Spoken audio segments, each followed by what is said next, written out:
Magandang araw po sa inyo lahat. Sana matapos yung panoorin itong aking vlog ay makapag-subscribe kayo sa aking YouTube channel. At sana matapos yung panoorin itong vlog ko, pakihit na lang din yung notification bell para every time na nagkakaroon ako ng bagong vlog ay palagi kayong manonotify. At sana itong vlog kong ito ay ma-share nyo sa inyong mga kaibigan, sa inyong mga kasamahan at importante sa inyong mga co-teachers. At yung palaging request ni Sir Bong, dyan kasi sa aking vlog ay marami nang lumalabas na ads. Sana pag lumalabas yung mga ads, huwag nyo siyang i-skip. Papanoorin nyo ng buong buo lahat ng ads na lumalabas dyan sa aking vlog. Pwede ko bang asahan yan sa ating mga kaguruan? Maraming salamat sa inyong lahat. May guro na nagtanong sa akin. Alam nyo, 3 yung tanong niya sa akin at susubukan nating sagutin. Kung may absent daw na guro, sino dapat ang magre-replace or papalit na magtuturo doon sa absent na teacher? Sino dapat ang magtuturo sa klase ng absent na guro? Ito yung tanong niya.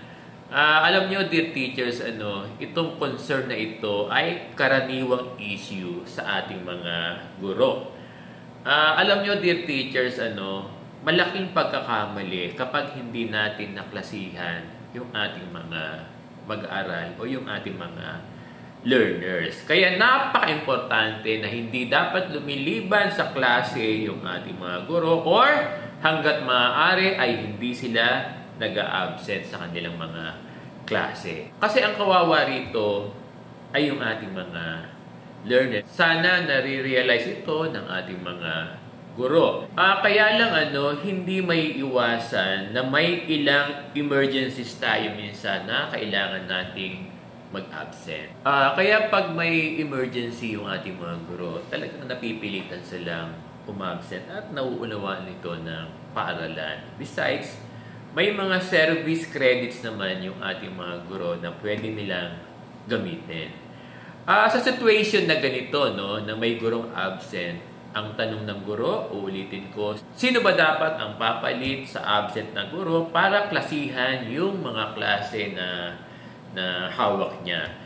Kung may mga guro na available, dapat sa kanila muna ipahawak yung klase ng absent na guro. Anyway, kung hahawakan naman ito ng isang guro na available, pwede niya ito i-apply ng overload pay. Alam nyo, dear teachers, sa DepEd order kasi, any overtime work ng guro can be compensated. Kaya lang depende ito sa availability of funds. Now, kung walang available na funds, ang ibibigay sa inyo ay service credit para doon sa overtime work ng guro.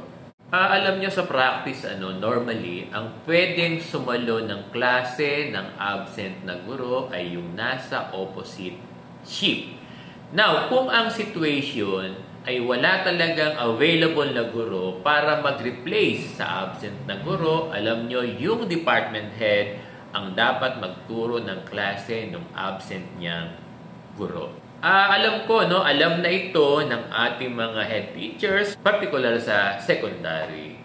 Pero sa elementary, alam ko, meron sila palagi na tinatawag natin na service teacher. Para kung may absent na guro, yung service teacher ang humahawak ng klase ng mga absent na teachers natin. Kaya lang sa high school ay iba. Karaniwan sa secondary, kapag may absent na guro, yung department head ang nagtuturo ng klase. So, nasagot natin yung unang tanong ng guro. So, meron siyang pangalawang tanong. Ang tanong niya is, ito yung ikalawang tanong ng guro, kasi yun daw principal nila, sila ang pinagso-shoulder ng repair sa kanilang mga classrooms nung nakaraang brigada eskwela. Ang tanong ng guro, tama raw ba ito? Alam niyo, dear teachers, hindi ito tama. Hindi dapat gumagastos ang guro sa anumang repair or pagawain sa paaralan. Alam niyo, sa brigada eskwela, outside stakeholders ang ini-encourage natin na tumulong sa ating mga repair sa ating mga classrooms. Kung may financial requisites, hindi dapat guro ang nagpo-provide nito, no? Hayaan natin yung ating mga parents, alumni, private partners ang mag-employ ng action para sa mga repairs or pagawain natin sa mga classroom. Ang pinag-usapan natin ay during brigada, ha? Naiintindihan ba natin mga guro? Alam nyo, dear teachers, even kung may mga projects sa school or improvement ng facilities ng school, hindi dapat nagpo-contribute ng pera yung ating mga guro. Kasi yung repairs or improvement ng facilities ng school, particular sa classroom, MOOE fund ang ginagamit dito. At lahat ng paaralan ay meron silang MOOE. Kawawa naman yung ating mga guro kung gumagastos pa sila ng sarili nilang pera para sa improvement ng school. Alam nyo, no, dito sa Caloocan High School kung saan principal sa Sir Bong, hindi gumagastos yung aming mga guro. Ang ginagamit naming fund para sa aming repair at improvement ng school ay yung aming MOOE. Yung ikatlong tanong ng guro, paano raw yung mga gurong with disabilities na talagang hindi na kayang magturo or hirap na talaga silang magturo? Ang tanong ng guro, pwede raw bang bigyan na lang ng task sa office? Alam nyo, dear teachers, gustuhin man natin na ilipat sila sa office work, kaya lang hindi ito pinapayagan ng mga DepEd guidelines or civil service rules. Kung ikaw kasi ay teaching personnel, sa classroom talaga ang iyong work. Ang office work kasi ay para lamang sa mga non-teaching personnel. Sir Bong, pwede po ba sila bawasan na lang ng teaching loads? Alam nyo, hindi rin ito pwede. Kasi sa teaching loads, we always assume na lahat ay capable. We assume na lahat ng guro ay physically and mentally capable. Alam nyo, dear teachers, although nauunawaan natin yung mga guro natin na may disabilities, kaya lang hindi natin sila pwedeng gawing underloads. Alam nyo, kung gagawin natin silang underloads, magkakaroon ito ng irregularities.